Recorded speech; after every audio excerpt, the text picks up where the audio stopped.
Good afternoon students, मैं सोनिया करनाल। आज हम क्लास 6 का हिस्ट्री का टॉपिक है हमारा जो ट्रेडर्स, किंग्स एंड पिलग्रिम्स। उसमें हमारा सब टॉपिक है आज new kingdoms along the coasts. ठीक है, कल हमने इसमें पढ़ा था ट्रेड एंड ट्रेडर्स कि कैसे जो व्यापारी होते हैं, बिजनेसमैन होते हैं, अपना सामान जो है बनाते हैं एक जगह पे थे, लेकिन उनको बेचने के लिए वो दूसरी जगह जाते थे। ज़्यादातर वो समुद्री के रास्ते से जाते थे वो लोग अपना सामान बेचने के लिए, क्योंकि उनको समुद्री रास्ता जो था वो आसान लगता था और वो मौसम का देखते थे कि रुख किस तरफ है, हवा का रुख किस तरफ है, तो उसी के अकॉर्डिंग वो निकलते थे। और जो हवाएं जो तेज़ चलती थी वो उनके लिए फ़ायदेमंद होती थी। तो आज हमारा है new kingdoms along the coasts. Chiefs and kings who controlled the river valley and the coasts became rich and powerful. उस टाइम जो भी बादशाह होता था, जो चीफ होता था, उसका अगर समुद्री रास्तों पे उसका कब्ज़ा होता था, अगर समुद्री रास्तों पे या रिवर वैलीज़ पे उनका कब्ज़ा होता था या समुद्री किनारों पे, तो वो उस टाइम बड़ा ताकतवर और पावरफुल माना जाता था, बहुत ही अमीर माना जाता था। जिस बादशाह की हुकूमत समुद्र के किनारे चलती थी वो बादशाह अमीर होता था और पावरफुल होता था। दो ये चीफ कौन से तीन चीफ्स थे ये, चोलास, चेराज एंड पांड्यास। ठीक है, ये तीन जो चीफ थे became powerful in south India around 2300 years ago.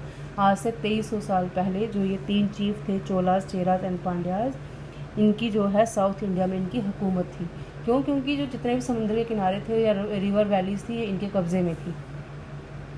These three chiefs has two centres of power. इनके मतलब दो जगह थी जहाँ पे ये इनकी ताकत थी, बहुत इनका कब्ज़ा था। एक तो इनलैंड पे, ज़मीन के ऊपर, और एक था समुद्री किनारे पे, समुद्री रास्ते जो भी थे।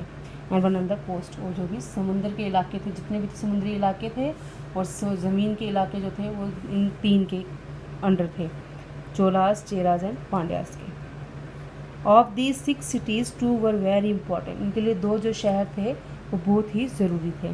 कौन से? एक था पुहार और Kaveri Pattanam, the port of the Cholas. ठीक है, ये चोलास का था इलाका, कौन सा? पुहार और कावेरी पट्टनम। और जो मदुराई जो इलाका था वो था पांड्यास का। ठीक, these chiefs demanded and received gifts from the people. तो कोई जो उनको गिफ्ट नहीं भी दिया जाता था, डर के मारे वो उनको गिफ्ट देते थे, उनको महंगे महंगे तोहफे देते थे। और वो जो ये चीफ्स जो थे ये उनसे मांग के तोहफे लेते थे, महंगी महंगी चीज़ें उनसे छीन के लेते थे, मांग के लेते थे। And also went on military expedition. और वो क्या करते थे, एक साथ निकलते थे वो, किस में निकलते थे? यात्राओं पे निकलते थे, घूमने फिरने के लिए निकलते, टूर पे निकल जाते थे ये लोग। एक्सपेडिशन हुआ घूमने के लिए निकल जाना। Many poets compositions are found in the Sangam collection composed poems in the praise of a chief. और ये चीफ थे, ये लोगों को बोलते थे कि हमारे तारीफ़ों में आप लोग कविताएं लिखो, पोइम लिखो।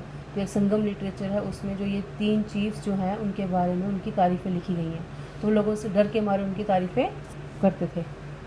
तो आगे आपका आ गया सतवहनाज। सतवहनाज क्या है?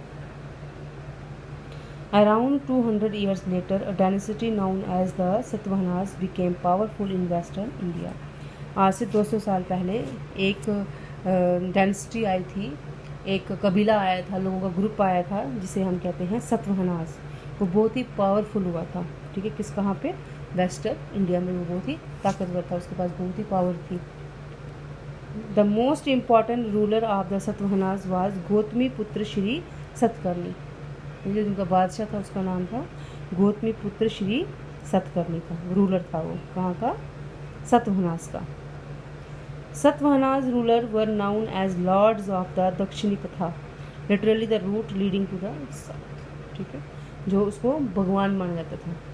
सतवहनास रूलर जो था कौन? गौतमी पुत्र, उसको लोग भगवान की तरह पूजते थे उसको। And the route leading to the south, और जितने भी रास्ते थे साउथ के उनको वो लीड करता था, वो उसके ऊपर उनका कब्जा था। तो ये आपका आ गया new kingdoms along the coast. इसमें हमने पढ़ा कैसे जो चीफ्स और किंग्स होते थे जिनके पास समुद्री इलाकों का कब्जा होता था, वो एक तो अमीर माने जाते थे और वो पावरफुल माने जाते थे, और लोगों से वो छीन के तोहफे लेते थे अपने लिए। वो लोगों को बोलते थे कि हमारी तारीफ़ में कविताएं लिखो। संगम लिटरेचर में इन लोगों के बारे में बताया गया है। ठीक है, तो बच्चों प्लीज़ आप ये टॉपिक है इसको ध्यान से पढ़ लीजिएगा।